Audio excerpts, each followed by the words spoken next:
নানুরের সুসপুরে গণহত্যার প্রতিবাদে বাসন্তী হাইওয়েতে তৃণমূল কংগ্রেসের মিছিল, শহীদদের প্রতি শ্রদ্ধার্ঘ। তৎকালীন রাজ্যের বামফ্রন্ট সরকার নির্বিচারে গুলি চালায় সুসপুরে। প্রায় 11 জন কৃষকের মৃত্যু ঘটে। তৃণমূল সুপ্রিমো মমতা বন্দ্যোপাধ্যায়ের নির্দেশে শহীদদের শ্রদ্ধার্ঘ স্মরণ করতে তৃণমূলের মিছিল বাসন্তী হাইওয়েতে। 2000 সালের 27 জুলাই বীরভূম জেলার নানুর থানার সুসপুরে 11 জন ক্ষেতমজুরের উপর গুলি চালিয়ে নৃশংস হত্যা করে তৎকালীন বামফ্রন্ট সরকার। দেখেছিল গোটা রাজ্যের মানুষ। সুন্দরবনে সেই নানুর দিবস করছে তৃণমূল কংগ্রেস। নানুরের শহীদদের শ্রদ্ধার্ঘ জানাতে তৃণমূল কংগ্রেসের মিছিল।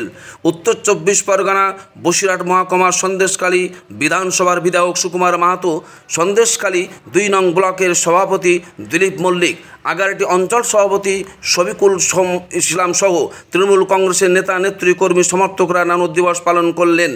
এদিন সরবেরিয়া বাজার থেকে নতুন বাজার পর্যন্ত প্রায় 5 কিলোমিটার পদযাত্রার মধ্য দিয়ে নানুরের শহীদদের প্রতি শ্রদ্ধার্ঘ্য নিবেদন করলেন। পাশাপাশি তাদের স্মরণও করলেন, যেভাবে সিপিএমের হারমাত বাহিনী 11 জন নিরীহ গ্রামবাসীকে নৃশংস হত্যালীলা চালিয়েছিল। এই দিনটা আজও গোটা বাংলার মানুষ নানুর দিবস হিসেবে পালন করে আসছে। বর্তমান রাজ্য সরকার উদ্যোগে শহীদদের স্মরণ করতে এই দিনটাকে উৎসর্গ করেছেন এবং সেই দিনের বামফ্রন্ট যেভাবে হত্যালীলা চালিয়েছিল গোটা রাজ্য তা দেখেছে। তাই এই দিনটাকে স্মরণ করে 27 জুলাই নানুর দিবস পালন করলেন সন্দেশখালী তৃণমূল কংগ্রেস। আসুন সন্দেশখালী বিধানসভার বিধায়ক সুকুমার মাহাতো তিনি কি বলছেন এই নানুর দিবস উপলক্ষে।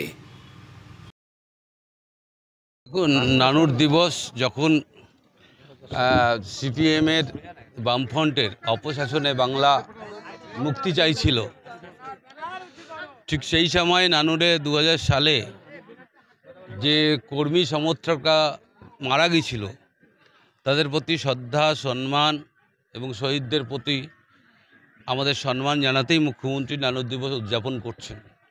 আজও মুখ্যমন্ত্রী বাংলার মানুষকে, তৃণমূল কংগ্রেস পরিবারকে বলেছে যারা নানুরে শহীদ হয়েছিল তাদের উদ্দেশ্যে আজকে আমরা এই শহীদ দিবস উদযাপন করছি এবং নানুর দিবস উদযাপন করছি, যেটা বাংলার মানুষের পক্ষে তৃণমূল কংগ্রেস পরিবারে যে সমস্ত সদস্য আছে তারা মনে করে নন্দীগ্রাম, নানুর, সিঙ্গুর, ভাঙড় এই সমস্ত যে ঐতিহ্যের লড়াই আছে সেই লড়াইকে সম্মান করতে। বাংলার মানুষ যে সারা বাংলা জুড়ে যে আন্দোলন হয়েছিল মমতা ব্যানার্জির নেতৃত্বে সেই লড়াইকে সমর্থন করে এবং তারা ওই লড়াইকে তাদের আগামী রাজনৈতিক ভবিষ্যৎকে ইন্ধন করে।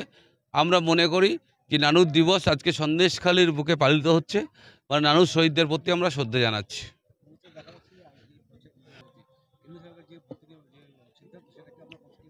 দেখুন, আমরা জানি যে বিজেপি এবং কেন্দ্রীয় সরকার যারা নির্বাচন কমিশনের যোগসাজশে সারা ভারতবর্ষ জুড়ে একটা বিরোধী রাজনৈতিক দলকে কণ্ঠরোধ করার চেষ্টা করছে, তাদের ভোটাধিকার নষ্ট করার চেষ্টা করছে, তাদেরকে ভোটাধিকার কেড়ে নিচ্ছে। সেটা বাংলার মুখ্যমন্ত্রী মমতা বন্দ্যোপাধ্যায় যেমন এনআরসি সিএএ নিয়ে লড়াই করেছে, তেমনি এই ভোটাধিকার যাতে কোনোভাবেই নষ্ট না হয়, ভোটাধিকার যাতে প্রয়োগ করতে পারে মানুষ, সে যে কোনো রাজনৈতিক দলের হতে পারে, বাংলার নাগরিক বা ভারতবর্ষের নাগরিক, তারা ভোটাধিকার প্রয়োগ করবে। এটা মমতা বন্দ্যোপাধ্যায় আন্দোলন তারা বুঝতে পারবে যে সত্যিই বাংলার একজন নেত্রী আছে, যে কারো ভোটাধিকার নষ্ট হবে না।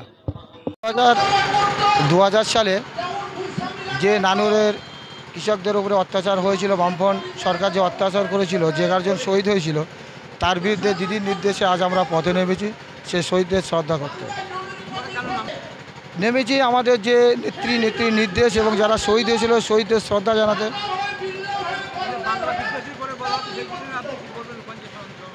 বাংলা বিদ্রোহী আজকের সারা ভারতবর্ষের মধ্যে যে রাজ্যগুলো আছে পশ্চিমবাংলা বাদে, সেই রাজ্যে যারা বাংলাভাষী আমাদের পশ্চিমবাংলা থেকে বিভিন্নভাবে শ্রমিক হয়ে কাজ করতে যায়, তাদের উপরে যে অত্যাচার হয়, সেই অত্যাচারের জন্য আজ আমাদের নেত্রী মমতা বন্দ্যোপাধ্যায় সেই প্রতিবাদ জানিয়েছে এবং নানুর হত্যার প্রতিবাদের সঙ্গে সঙ্গে সেই সব প্রতিবাদগুলো আমরা করছি।